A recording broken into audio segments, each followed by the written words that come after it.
I've seen some of your diligent note-taking and prep work for when you're about to call a game. My God. I feel like I do prep work for our shows, and I see your prep work for a broadcast. Lord. I'm like, oh, jeez. Yeah. But I feel like maybe DJing is a bit more improvisational. Is that accurate?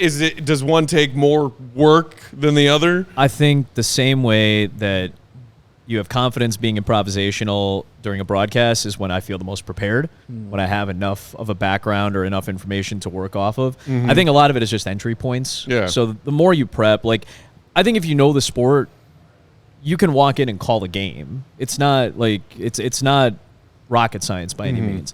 The reason we prep is to have context and to have an understanding as to why things happen, and so we can maybe give a better feel of the story of a game over the course of a night. Like, I think it's more engaging, and it's subtle. It's not stuff that most fans would worry about or think about that much.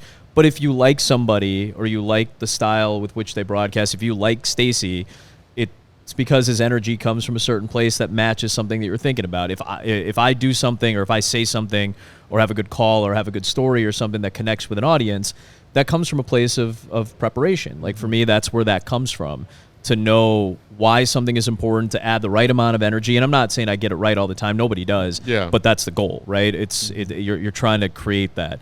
The only reason you can do that, though, is from some level of understanding. So for the music side of it, it is very improvisational. You're doing a lot of stuff on the fly, but you can only do that if you know the music itself, you know the track itself, you know where the ins and outs of the track are.